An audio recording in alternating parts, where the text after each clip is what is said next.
Hi everyone, welcome to my channel Design with Roosevelt.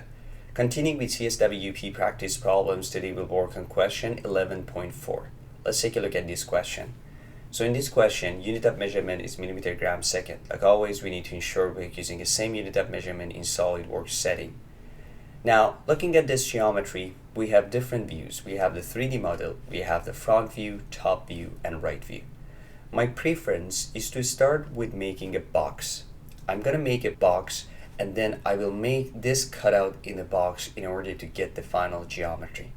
And at last, I will focus on making these holes in this geometry. So with this introduction, let's jump into SolidWorks and start modeling this part. In SolidWorks, first we need to check unit of measurement, and you can see that we have millimeter gram second, which is a correct unit of measurement. Now let's click on a sketch, and let's choose front plane. So here, all we need to do is to make a box. So let's click on center rectangle and let's make a rectangle. Looking at the front view, you can see that the width of this rectangle should be 100 millimeter. Looking at the right view, you can see the height of this rectangle should be 80 millimeter. And looking at the right view, you can see that if I want to extrude this box, I need to extrude it for 125 millimeters. So this is going to be 125. Click on OK, and that's it. Now, I have the initial geometry. All I need to do is to cut section of this to make the final geometry. So let's click on a sketch, and let's choose this front surface. Here, all I need is a rectangle. So click on drop down menu, choose corner rectangle, and let's make a rectangle like this. Now, according to the front view, the distance between this line and a bottom edge should be 10 millimeter. According to the top view, the distance between this line and this edge should be 15 millimeter. And now we have a fully defined geometry. So let's click on feature, let's click on extrude cut. Now, here we need to be careful. We don't want to extrude this all the way to the back surface. According to the top view, we need 25 millimeter thickness on a back wall. So here, what I can do, I can click on the drop down menu and choose offset from surface. That's the ideal option for us. Click on it. And for the surface, I select this surface. And for the offset value, I'm going to change it to 25. And now I'm telling SolidWorks that I want to extrude cut this all the way to this plane, which is 25 millimeter away from the back surface. Okay, click on OK, and that's it. So now I have the initial geometry. Okay, so now we have this geometry. All we need to do is to add fillet to the corners. So click on fillet command, 10 millimeter is good. Let's start from this corner. Let's choose this one. We also need to have a fillet here. This top edge, we don't need it. Here, we need a fillet. This corner, we need a fillet. This one, we need a fillet. We also need a fillet here and fillet in this bottom edge. So for some reason, if you look at the geometry, you can see that we don't need to have a fillet for this edge. So we leave it for now. Click on OK, and that's it. So that's the geometry. We also need 2 millimeter fillet for these corners. So click on fillet command, change the radius to 2, and select these 3 edges. And click on OK. Awesome. So that's the base of the geometry. Now we are done with the geometry. All we need to do is to add hole using hole wizard. So let's focus on making a hole in this geometry. As I mentioned, there are 2 different methods. You can either place holes and then add dimension, or you can predefine the location of the holes. I always prefer to predefine the location of the holes. So let's do that. Click on sketch command and let's start with this surface. Here, I need to have 2 holes. So click on point command and let's make 2 points here and here. According to the front view, the distance between this point and the right edge should be 25 millimeter. Distance between this point and this point should be 35 millimeter. Distance from the point to top edge is 25, and distance between this point and this point should be 20. Okay, so now we have fully defined points shown on this surface. Exit the sketch. I know it's quite difficult to see these points here, so what I can do, I can click on a point, right click here, and let's click on the sketch color and change it to red so it's easier to see these points. Next, let's focus on a point for this surface, so click on a sketch and choose this surface. Again, click on point command and let's place 2 points. If you look at the right view, you can see that this point should be in line with this hole, and this hole should be in line with this one. So what I can do, I can click on this point, hold Control, click on this point, and choose horizontal. Same for this one. Click on a point, click on this point, and choose horizontal. Also, according to the right view, the distance between this point and this left edge should be 25 mm. Distance between this point and this point should be 50 mm. And now both of these points are fully defined. Exit the sketch. And again, same thing. Click on the sketch, right click, click on the sketch color, and change the color to red so you can easily see it. Final step is to focus on a hole on this surface. So click on the sketch, select this surface. Click on point command, and let's make 2 points. According to the top view, all we need to do is to place these points according to these holes. So if you look at the top view, you can see that this point should be in line with this point. So I choose vertical relation. And also this point should be in line with this hole as well. So I choose horizontal relation. And now this point is fully defined.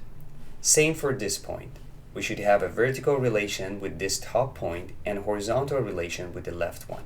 So click on a point, click on top point, and choose vertical.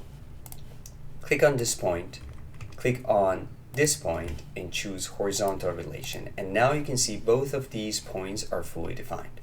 Exit the sketch. And again, right click here, change the sketch color so you can see that better.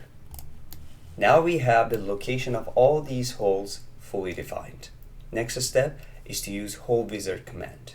So in order to use it, click on feature, click on hole wizard. Now looking at the right view, you can find the specification of the hole. We need to have a countersink hole, M6 size for flathead fastener. So what I can do here, from this specification, first you need to make sure that the countersink is selected. Because we are working with metric unit, ANSI metric should be good. Because it's a flathead fastener, I'm choosing flathead screw. Just note that in the specification they mention machined screw. But when I reviewed all the settings that we have here, I didn't see a specific term for the machined screw, and I don't think it matters because the type of the way that you're making a fastener shouldn't affect the specification of the hole. So I'm choosing flathead screw, and that should be sufficient. For the size, click on the drop down menu and choose M6. So now we have the specification. Click on position. Now here is a different part. If you remember in the previous videos, I mentioned that usually it's best to simply click on one surface, activate that surface, and place the hole. But in this case, it's different. We have 3 different surfaces with different orientation. Basically, we have a 3D model. So in this case, it's suggested to use a 3D sketch because each of these points are located on a different plane with different orientation.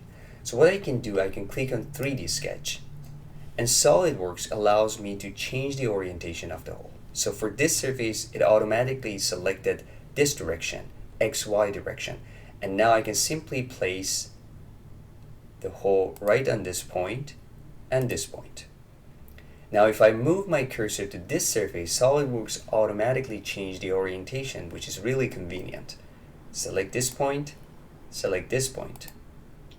And finally, for this surface, again, SolidWorks change the orientation. You select this point and you select this point. And now I have 6 holes fully defined. Click on OK, and that's it. Now you can see this is the final geometry. We have a box shape. We have 6 holes located on different surfaces.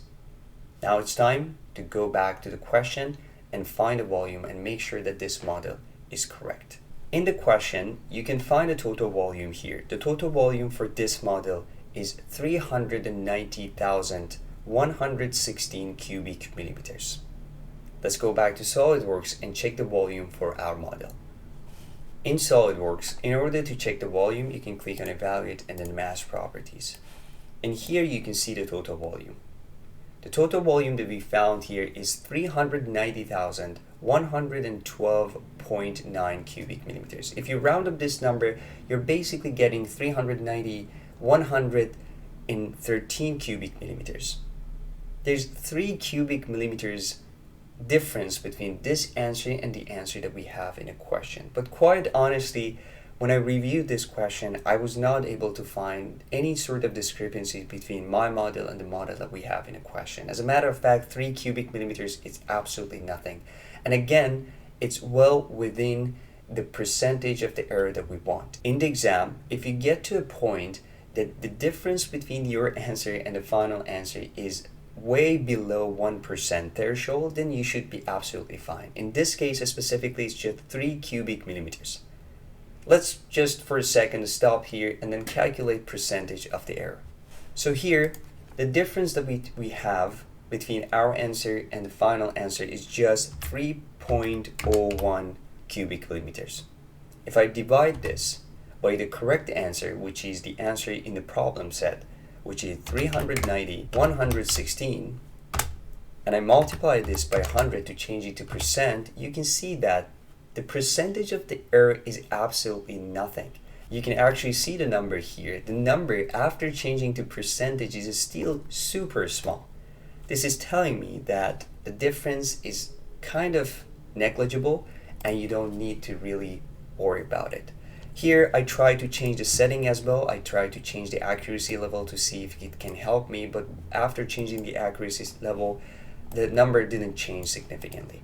So all in all, I wanted to mention that we understand that there's a difference. It's 3 cubic millimeters, but I personally believe that the model is correct. I checked the model and I don't think that we did anything wrong in order to make this model. But by any chance, if you work on this model and you found the correct answer, you found the right answer in the problem set, I would love to hear from you. I would like to know how you approached this model and how you made the model, because I really want to learn that and I want to make sure that I didn't make a mistake here. Okay, that's it. That's a wrap for this video. I hope you liked it. If you have any questions or comments, please leave comments down below. Thanks again for watching. My name is Rusbe. Hope to see you again soon in the next videos.